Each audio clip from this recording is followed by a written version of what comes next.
que é historiador e sabe tudo sobre a história de Cachoeira. O meu entrevistado é o Ed Carlos Souza Vicente. Ele é membro do Instituto de Estudos Vale Paraibanos, o IEV, e também é meu colega na ACLA. Ele ocupa a cadeira 35 da Academia Cachoeirense de Letras e Artes. Ed, boa noite. Em primeiro lugar, super obrigada por ter topado a entrevista. Boa noite, Cláudia. Eu agradeço a oportunidade aí e o convite feito aí para essa entrevista. Você é historiador, mas com esse vozeirão você podia ser radialista, ter um programa de rádio. Já me disseram isso, gente, eu tenho voz assim, mas ainda não. E como foi sua infância no Embaú? Quais as boas lembranças que você tem da sua infância lá? A minha infância, uma infância assim, mais com os meus avós. Eu não fui de ter assim, muitas amizades, de brincar de bola, nunca foi nada disso. Sempre junto com meu avô na roça, na nossa casa lá. Tanto é que eu herdei do meu avô o gosto pela história, pelo gosto simples.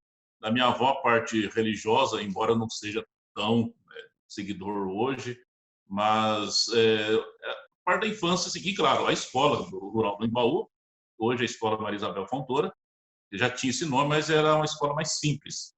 Uma escola estadual hoje, mudou de lugar. E eu consigo as festividades simples da roça, rezas em casa de família, procissões. Eu fui coroinha também lá na igreja do Embaú. Então, isso foi muito bom para a minha formação. Então, durante 6 anos, de 76 a 82. Tá. Você conta, né, que você foi praticamente criado pelos seus avós, né, que você acabou de falar. O seu avô é o Antônio Quirino de Souza. Ele foi o seu mentor, mas ele era formado em história ou não? Ele só gostava de história mesmo? Não, meu avô era um autodidata. Meu avô ele estudou até o antigo 5º ano de admissão. Trabalhador rural, homem simples do campo, mas de uma sabedoria ímpar. E ele sempre procurava adquirir conhecimento através de livros, revistas, jornais. E foi através dele que ele me passou todo esse, digamos assim, me preparou para no futuro depois eu ingressar no curso de História. Nossa, que Mas barato. herdei tudo isso dele. Barato. E a sua avó, a casa dos seus avós é conhecida como o Recanto da Glória. Glória é o nome da sua avó, né? Exatamente. E quem deu esse nome? Então, essa Já casa... era na época ou foi depois que vocês colocaram? Quem que mora na casa hoje? A casa da família ainda? A casa da família pertence à minha mãe e a mim, né, que eu adquiri os direitos de minha tia. E um espaço lá de 5.000 metros quadrados pertenceu à Fazenda Godoy. A casa tem 120 anos. Na casa mesmo não reside ninguém, a casa é fechada, então nós sempre estamos lá nos finais de semana, férias. E nós temos, sim, uma outra casa que nós construímos, onde moram as pessoas que zelam pelo patrimônio para nós lá. E essa casa foi construída para ser casa do capataz da Fazenda Godoy. Meu bisavô foi capataz da Fazenda Godoy. E ficou de família, de geração em geração. E, como eu falei, 120 anos. E lá é um memorial, digamos assim, quase que um museu particular. Ah, eu quero ir lá conhecer. Você me convida para ir lá? Perfeitamente. Entrou da soleira para dentro, tudo ainda simboliza os antepassados da minha avó. A mobília continua a mesma. Aqueles quadros de santo, que é típico de casa rural, está no mesmo local. Que incrível. E é lá que eu procuro assim, recuperar as energias. E você tem um livro sobre o Embaú, né? Que você fez pesquisando essa família Fleming Godoy, é isso? Godoy Fleming. Conta essa história do livro. Então, o livro foi uma sugestão da Adracir. Na época, ela era 2004, ela estava concorrendo à vereança, ela não ganhou dessa vez, mas ela solicitou que fizesse um trabalho de pesquisa, fazendo um levantamento genealógico da família. E eu falei para ela que eu não sou, sim, genealogista, mas eu fiz um trabalho de pesquisa de campo nos moldes de um TCC, e quando, no meio da pesquisa, encontrei o inventário do testamento da avó dela. Então, acabou mudando o foco e ficou assim, né? Quase que uma genealogia particular, mas a origem, como se formou a família Godoy Fleming, principalmente no Embaú, que muitos pensam que o Fleming é inglês, não é irlandês, o Godoy é espanhol. Isso a ampla maioria da família não sabia disso, isso fomos nós que descobrimos. E a casa, o casarão lá, que hoje pertence a outra família, ele é mais novo que a nossa casa. Eu cheguei a ver os alicerces da antiga sede. Aquela casa começou a ser construída, o casarão, em 1906, foi interrompido com a morte de João de Godoy Flame em 1910 e reconstruído depois pela dona Ricarda, concluída entre 1912 e 1913. E o detalhe, isso está registrado no livro do Agostinho Ramos. A Fazenda Godoy foi a pioneira na introdução da pecuária leiteira no Vale do Paraíba, em alternância ao café. Nossa. Agora, o Imbaú, ele uma época, ele não era de Cachoeira, né? Ele pertencia a Cruzeiro, não é isso? É o inverso. O município de Cruzeiro surgiu no Embaú. O Embaú é um dos primeiros aldeias indígenas dos Purisa visitado pelos bandeirantes. E depois, na Rota do Ouro, para a garganta do Embaú, transpondo ao sertão dos Cataguás, ali estabeleceu-se uma rota e uma parada obrigatória no Embaú, para você no entreposto comercial. Tipo, uma Com parada a dos construção tropeiros? da capela. Era caminho dos tropeiros Isso. ali? Ah. Caminho dos tropeiros, bandeirantes, depois virou tropeiro também. E a construção da capela de Nossa Senhora da Conceição, em 1787, no entorno dela começou a surgir algumas casas que deu origem depois à freguesia de Nossa Senhora da Conceição do Embaú, 1846, e em 1873 torna-se o município como Vila de Nossa Senhora da Conceição do Cruzeiro, e pertencente à Vila de Lorena. Até 1901, era sede do município de Cruzeiro. Em 1901, o município se muda, transfere a sede para onde está hoje, por conta da ferrovia, que a ferrovia deslocou o fluxo econômico. O Embaú passa a ser distrito. De 1901 até 1934, ele é distrito de Cruzeiro. Em 1934, com a troca de divisas, a permuta feita pelo governo do estado, o Agostinho Ramos, não prefeito, ele vai tomar posse do Embaú. O Embaú vai passar a pertencer à Cachoeira como um bairro rural. E ele é recebido com festividades, e também é nesse período que ele toma posse também do Jataí. O Jataí foi extinto e não mais restituído. O Embaú foi anexado à Cachoeira, tentaram depois um plebiscito para voltar a pertencer a Cruzeiro, mesmo o plebiscito tendo sido vitorioso, a palavra final coube à Assembleia Legislativa de São Paulo, que manteve Embaú, Embaúzinho e o Quilombo como partes de Cachoeira. E a divisa, o rio do Embaú, que muitos chamam de Rio do Piquete, o Rio Piquete é um afluente dele, a divisa natural. Por isso que o Embaú-Mirim continua pertencendo a Cruzeiro, que já está encravada na Serra da Mantiqueira. Essa é a história do Embaú, que ficou como bairro rural até 2006, 2007, quando ele se tornou subprefeitura. Bom, você acabou de contar para a gente que os moradores do Embaú, na época, fizeram um plebiscito e ganhou, eles escolheram pertencer a Cruzeiro. E mesmo assim, a Assembleia Legislativa decidiu que eles pertenceriam à Cachoeira. Os seus avós, eles comentavam se a população ali do Embaú ficou meio brava com essa decisão? Assim, a elite rural do Embaú, na época, os fazendeiros, a maioria não gostaram nem um pouco de estar pertencendo à Cachoeira. Porque, pelo ponto de vista econômico, Cruzeiro, apesar de ter transferido a sua sede, Cruzeiro estava muito mais pujante do que Cachoeira por causa da atividade ferroviária. Então, eu lembro que a minha avó falava, nossa, o certidão de nascimento dela, eu tenho guardado até hoje, tem o casamento também, ela é nascida no município de Cruzeiro, nasceu no Embaú, ela nasceu por mão de parteira. Então, de 1934 para cá, quem nasceu no Embaú nasceu em Cachoeira. Então, eles alegam que durante muito tempo o Embaú teria ficado esquecido por Cachoeira.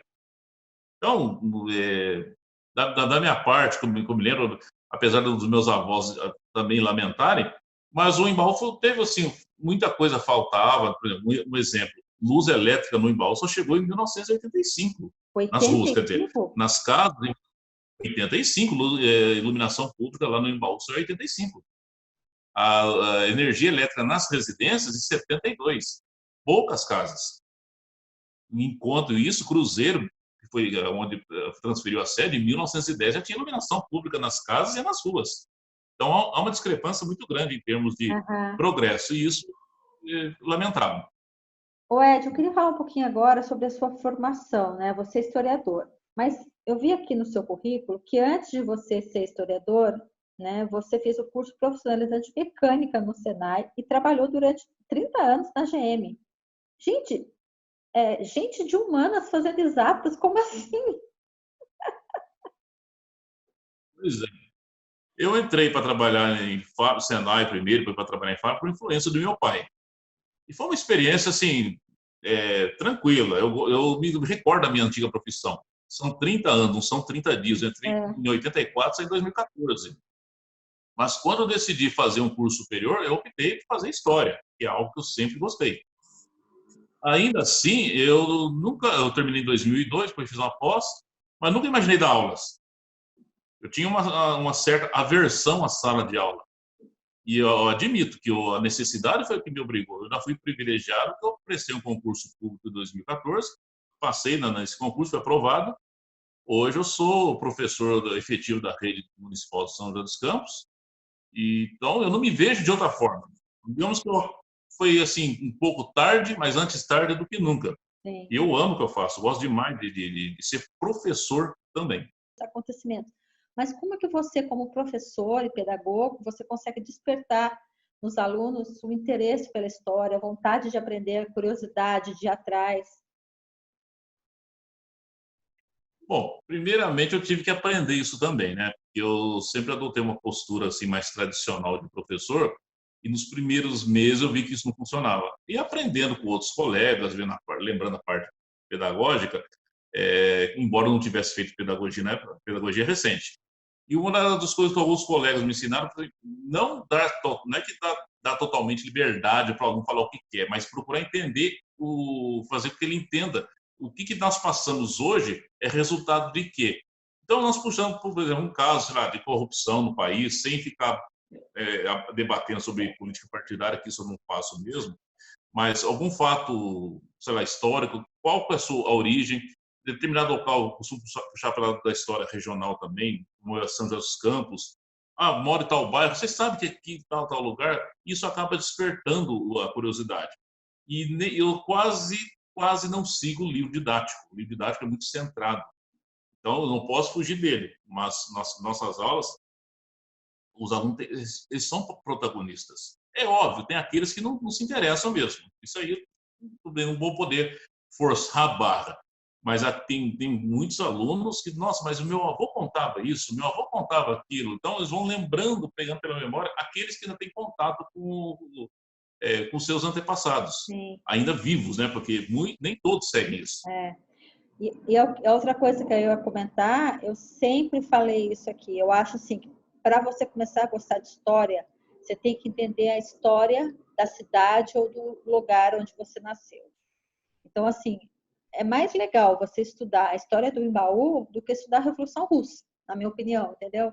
É mais interessante você estudar como que se formou a Cachoeira Paulista, por que teve essa divisão, essa confusão dos bairros, né? Da Embaú, no início era Lorena, depois foi para Cruzeiro e hoje é de Cachoeira. É super legal isso. E aí cai no que você falou.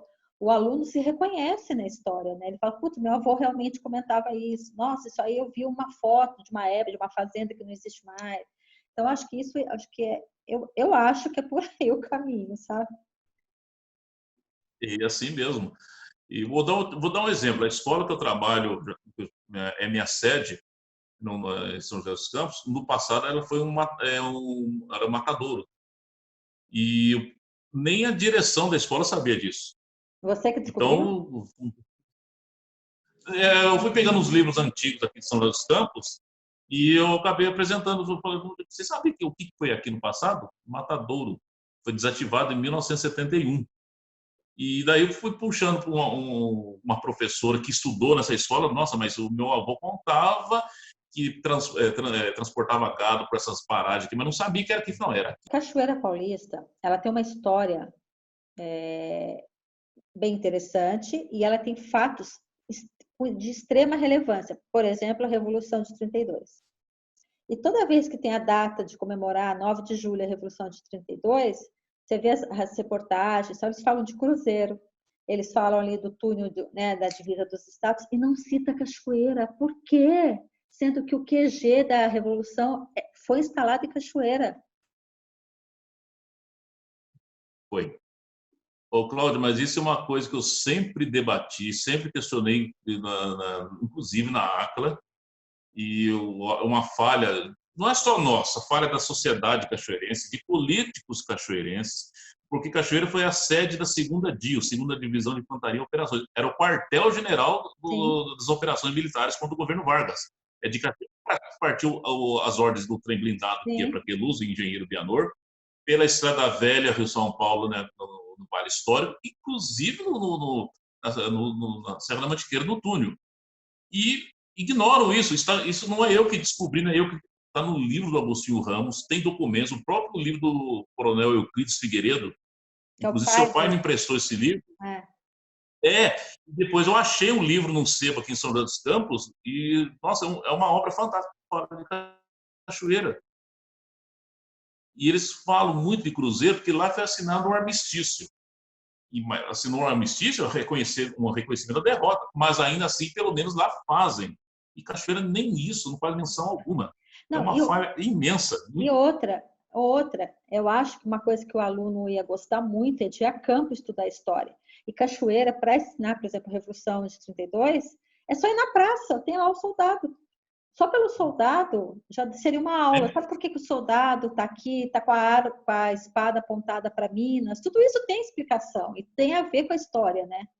Então, assim, eu fico boba, sabe? Cachoeira não explora esse lado histórico que está na história dela, que não tem como negar. E as pessoas nem sabem de nada, não falam nada, ninguém reconhece. O casarão onde foi a sede desse QG aí foi demolido, né? Virou estacionamento do produtor. É um absurdo aquele casarão desse. É um absurdo. Então, a Fazenda Godoy, ela foi ocupada, teve duas ocupações pelas tropas paulistas, porque era um ponto estratégico, às margens da então rodovia Cachoeira Paulista, Cruzeiro, e depois, com o avanço das tropas legalistas de Vargas, também foi ocupada. Isso aí não está registrado no livro do Agostinho Ramos, mas está registrado em outros livros. Só menciona assim, uma fazenda produtora de gado leiteiro às margens da rodovia.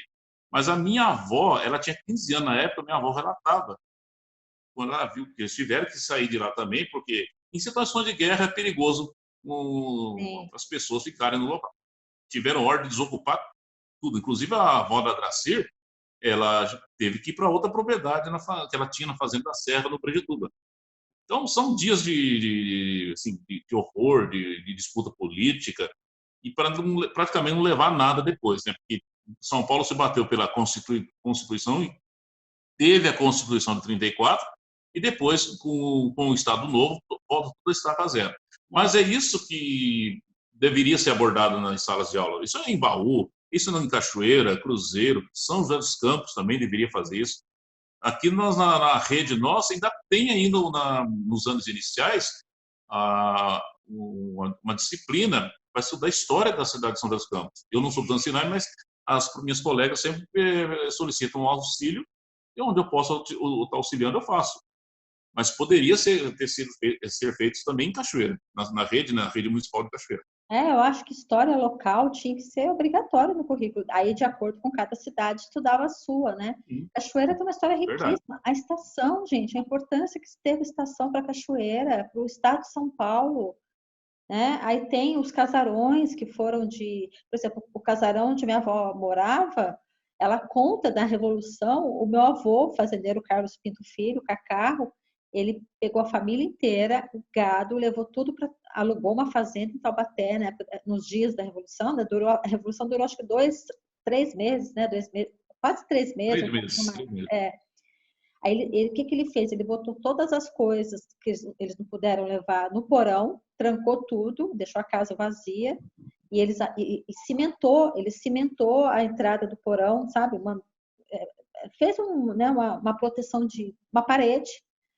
E mesmo assim, os soldados invadiram, roubaram várias coisas, tal. Então, assim, é uma história da minha família que tem tudo a ver com a Revolução, né? E poucas pessoas sabem disso. Então, assim, eu fico boba que Cachoeira não aproveita essa importância que teve em vários episódios, né, da história paulista ou da história do Brasil para ensinar para os alunos, né? E eu acho também que falta esse turismo, né? Cachoeira vive do turismo religioso e esquece o turismo histórico, que é super legal. Teatro, estação, casarão, um monte de coisa, as fazendas do entorno, né? É falta de interesse político isso? Com certeza. Com certeza. Falta de interesse político, um certo lobby muito grande a favor do turismo religioso, não que não deva ter, pode ter sim, Sim. o espaço tem para todos. E, claro, é mais vontade política do que talvez, né, uma certa instituição atrapalha essa ou aquela atividade. É mais falta de interesse político mesmo. Um exemplo, tá para voltar o trem turístico em cruzeiro, liga para o sul para a Serra da Mantiqueira. Aquele trem funcionava pela BPF até 2002. Saiu de lá porque é ingerência política. Porque os políticos de cruzeiro queriam ter os seus nomes, como se fosse fazer uma propaganda política indevida, como se a obra fosse deles. Eles não deram apoio algum. A BPF ela se mantém sozinha. É, Então agora está. E Cachoeira poderia fazer isso também. é.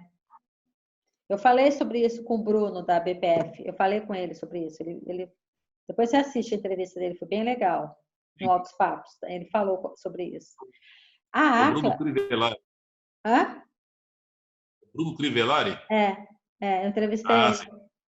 Depois você pega. Eu vou ver. Ele explicou bem, bem legal o que ele falou dessa volta do trem. Existe esse estudo, sim, de botar um trem ali religioso, nem que seja religioso, Cachoeira Aparecida, né? Porque tem Cachoeira, Canção Nova, Guará, o Frei Galvão e Aparecida, né? Então tem esse interesse realmente ele falou que não seria um trem o tempo todo, mas em algumas épocas do ano, épocas de mais movimento, mas precisa voltar, né? Precisa ter esse interesse pela preservar a nossa história, né, meu? As pessoas. Ô, Ed, e aí você é membro do IEV, Instituto de Estudos Vale Paraibanos, a sede é em Lorena. O que o IEV faz?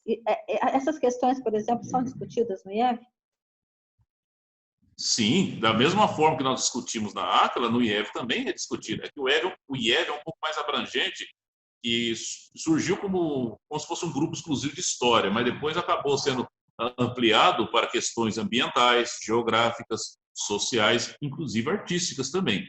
Foi fundado em 1973, um ano depois da ACLA, por José Luiz Pazinho, Francisco Sodero Toledo, José Paulo Pereira dos Reis, José Geraldo Evangelista.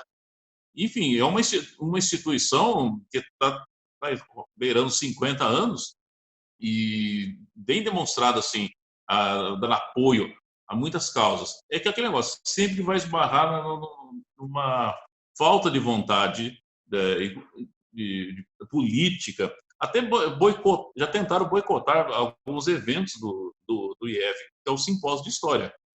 E hoje o presidente é o professor Diego Amaro. Quando a situação de pandemia nós estamos vivendo, nossas atividades estão praticamente paralisadas. Este ano haveria um simpósio em Taubaté, eu seria um dos organizadores aqui no núcleo de Taubaté, junto à Unital, mas tudo é debatido, inclusive o que é debatido na ACLA, na academia, outra academia do Cruzeiro, fundada pelo Werneck, também já participei como convidado lá, o assunto é o mesmo. Ou seja, há um consenso na elite, do que é considerado elite intelectual. O que falta assim, é uma oportunidade das palavras passarem à ação. Exatamente. Da ação tem que ter um apoio político, sim. O duro, Cláudia, o duro é que muitos políticos querem levar vantagem nisso, infelizmente. Olha, eu lembro na ACLA, eu acho que você nem fazia parte ainda. A gente começou a pensar num projeto que era a gente ia mapear todos os pontos turísticos de Cachoeira e mandar fazer umas placas para fixar, né, do lado de externo da casa, do casarão, da escola, tal, né, o nome, quando foi fundado e um breve histórico. Eu vi essa experiência em Socorro, se eu não me engano. Eu fui para Socorro e lá tem um centro histórico. E no centro histórico tem esse casarão, foi construído pelo fazendeiro fulano de tal em 1800, sabe assim? É preservado, é tombado pelo Condefat. Então tem uma plaquinha de metal afixada na frente do casarão, ou de escola, tal, dando um breve relato do que é aquilo. Era uma forma de preservar a memória, né? Assim, até atrair turista, né? Porque eu que gosto de história, qualquer lugar que eu vou, eu falo, tem um centro histórico, tem um lugar que eu posso conhecer a história da cidade, eu me interesso por isso. E aí na ACLA, né, a gente tem ideia, a gente tenta botar para frente, mas não tem recurso, né? Porque isso envolve você, né, contratar as pessoas para fazer esse estudo, mapear, mandar fazer as placas, pegar autorização para fixar, criar um roteiro turístico. A gente fala, tenta fazer, mas sem apoio público realmente Verdade. não sai. E outra coisa também que eu já percebi várias vezes, no IEV também acontece isso, na ACLA, lá em Cruzeiro é a LAC. Como também nas academias a LART de Lorena e a LL. O problema é o seguinte, quando vai solicitar um apoio de um determinado dirigente municipal, ele vai levar pelo lado, infelizmente, ideológico. Mas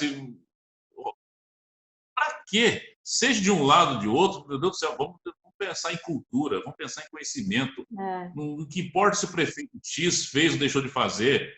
Não é disputa de ideologia que vale aqui. Aqui o que é o bem para o município, o que é o bem de Cachoeira. A estação. A semana passada eu tive em Cachoeira, eu tive no Imbaú e dei uma passadinha para dar uma olhadinha na estação quando eu estava voltando para cá. Poxa, dá vontade de sentar e chorar, Cláudia. Eu nunca fiz uma viagem de trem, mas o meu avô me levava para ver os trens ali na estação. Tinha vida, atividade econômica, mas tinha vida também. O Brasil ele abriu mão da malha ferroviária dele, né? Eu cheguei, a última vez que eu andei, a minha família é do Rio, né? Então a gente ia, quando a gente não ia de carro, a gente ia de trem para o Rio. Eu lembro de ir para a estação, pegar trem. A gente ia de esperar minha avó que vinha do Rio, a gente ia para a estação esperar ela chegar. Eu lembro, eu devia ter, sei lá, uns 7, 8 anos, eu lembro muito bem disso aí. Você sabia que o Euclides da Cunha, ele era engenheiro, né? Você sabe. O Euclides da Cunha, além de escritor, autor de Os Sertões, ele era engenheiro do Exército. Tem uma ponte em Cachoeira que foi ele que projetou, você sabe disso? Gente, olha que bacana isso. Ninguém sabe. É a ponte do Pitel, né? Pitel. É a ponte do Pitel, né? Então, mas outra coisa também, Cláudio, a ponte do Paraíba não foi ele que projetou, mas foi ele que restaurou antes dela ser demolida. Ela foi demolida depois de dinamitada em 32, por causa da Revolução. Então, o Agostinho Ramos escreveu assim, no livro lá, um Euclides na paz consolida uma ponte, o outro na guerra destrói. Que é o Figueiredo, que é o pai do João Figueiredo, né? Euclides é o pai do presidente João Figueiredo. Tem história. Tem história e a cidade não explora isso, não ensina para os seus alunos isso, não registra isso, não faz um circuito turístico. Porque, gente, tem público para isso, tem gente que gosta. Tem gente que gosta de saber a história da cidade, né? E a Cachoeira não explora essas coisas. E só para a gente terminar, e agora para terminar mesmo, você foi presidente da ACLA, né, por 2 anos, né, um mandato. Eu queria saber o que você achou, qual foi a sua experiência de ser presidente da ACLA? Olha, foi uma experiência assim, ímpar. Primeiro, eu estava numa situação de desemprego. Eu fui demitido em 2014, fiquei 2 anos desempregado. Então, assumir um encargo que nós assumimos, a cabeça minha devia estar 1000, e estava. Mas eu gostei da experiência, eu nunca imaginava um dia ser membro de uma academia, quiçá ser o presidente. Sim, verdade. Super obrigada pela sua entrevista, pela sua aula de história aqui para a gente hoje. Adorei saber essas novidades aí, novidades de séculos atrás, né, da fazenda e tal. Obrigada, viu, por você ter topado. Super obrigada mesmo. Agradeço aí a oportunidade. E agradeço aqui mais uma vez. Um abraço aí para você. Quando tiver com teu pai, transmita aí um abraço para ele lá também.